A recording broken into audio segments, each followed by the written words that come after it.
ఇప్పుడు మేము పట్టుకున్న పర్సన్స్లో కూడా కొంతమంది సొంతంగా ముందుకి వచ్చారు. ఇంకా ఇలాంటి క్యాంపెయిన్స్లో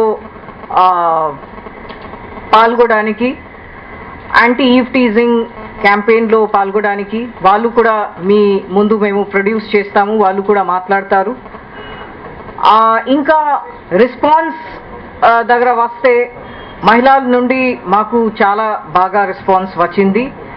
అండ్ ఇప్పుడు షీ టీమ్స్లో ఉన్న స్పందన కూడా ఇప్పుడు మాకు ఫీడ్బ్యాక్ బాగానే వచ్చింది. కానీ మాకు ఇన్ఫర్మేషన్స్ కావాలి. అంటే మొత్తం సొసైటీ ఒక రకంగా రివోల్ట్ చేయాలి. రివోల్ట్ అంటే we have to come together to fight against this menace. ఇది అంటే entire society has to come together.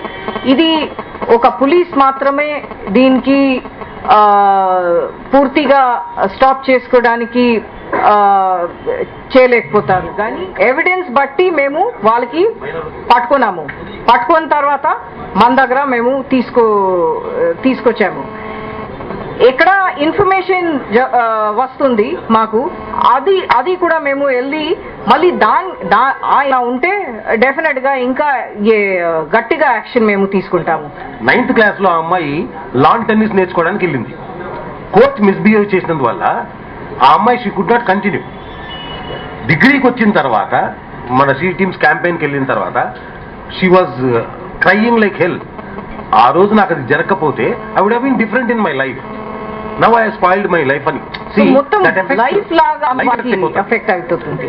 అంటే అలాంటి ప్రసన్న దానిలో విషయంలో అలాంటి కేసు ఓకే, ప్రాబ్లం లేదు. కానీ ప్రతి దాని మీద నిర్భయ అనేది లేదు. అంటే మన డిపార్ట్మెంట్లో ఏం చేస్తారంటే ఒకటి దొరికింది అని చెప్పి అందరిని తోసేస్తారు. ఆ ప్రాబ్లం ఉంటుంది. అందుకే రేట్ చేస్తారు. అది లేదు, అది మగవాళ్ళగా మనం చెప్పకూడదు. ఆ అమ్మాయి స్పెసిఫిక్ కంప్లైంట్ నాకు ఉంది అన్నప్పుడు చట్టం ఉన్నప్పుడు అప్లై చేయటమే. ఆ అమ్మాయి చెప్పాలి, మనం ఎవరు చెప్పడానికి.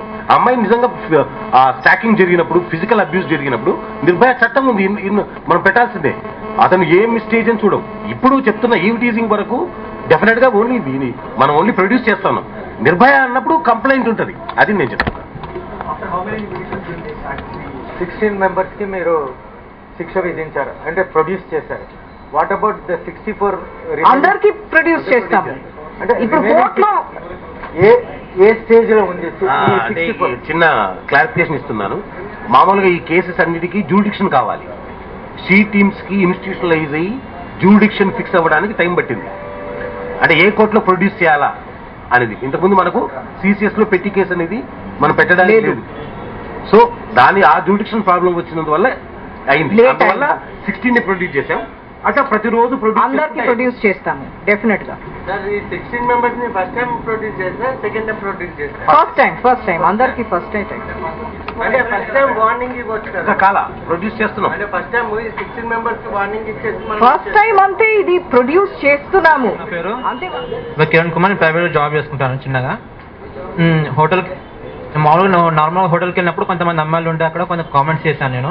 ఆల్రెడీ ఎప్పటికీ షీ టీమ్ వాళ్ళు అక్కడ సివిల్స్ ఉన్నారు. వాళ్ళు పోలీసులు మాకు తెలియదు. అంటే తెలియక కామెంట్స్ చేస్తుంటే వాళ్ళు రికార్డ్ చేశారు. రికార్డ్ చేసి చూపెట్టారంటే చూపెట్టి ప్రొడ్యూస్ చేసి సిఎస్లో మేము ప్రొడ్యూస్ చేశారు మమ్మల్ని. అండ్ ఆల్సో ఫ్రెండ్స్ని పిలిపించి కౌన్సిలింగ్ కూడా చేయించారు. ఇలా చేయొద్దు అది అని చెప్పేసి కౌన్సిలింగ్ చేశారు. చేశాక అండ్ ఆల్సో కోర్టు కూడా తీసుకెళ్ళి ప్రొడ్యూస్ చేశారు. అక్కడ సార్ వచ్చేసి ఫైన్ వేసాడు. 50 రూపీస్ ఫైన్ వేసేసి ఇంకోసారి అయ్యేది, ఇంకోసారి నెక్స్ట్ టైం రిపీట్ అవుతే మాత్రం లైఫ్ స్పాయిల్ అయిపోతుంది అని చెప్పేసి అందరు వార్నింగ్ ఇచ్చారు.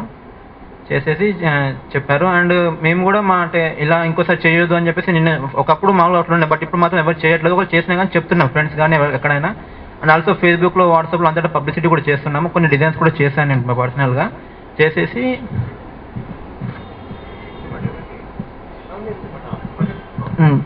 మొత్తం వాట్సాప్లో, ఫేస్బుక్లో అంతటా పబ్లిసిటీ చేస్తున్నాం. ఇంకోసారి చేయొద్దు, ఇలా చేసి ఇలా అమ్మాయిలకు ప్రాబ్లం అవుతుంది అది అని చెప్పేసి. సో ఏ అమ్మాయి కూడా ప్రాబ్లం కాదు, ప్రతి ఒక్కరు మన సిస్టర్ లాంటి వాళ్ళు అలా అనుకోవాలి. ప్రతి ఒక్కరికి మేము మేలుకొల్పాలి అని చెప్పేసి అనుకుంటున్నాను. సో నా వంతు కూడా ప్రతి ఒక్కరు సహాయం కావాలన్నా చేశాను. ఇంకోసారి మాత్రం ఇలాంటివి చేయను అని చెప్పేసి ప్రమాణపూర్తిగా చెప్పుకుంటున్నాను. यहाँ पे आ गई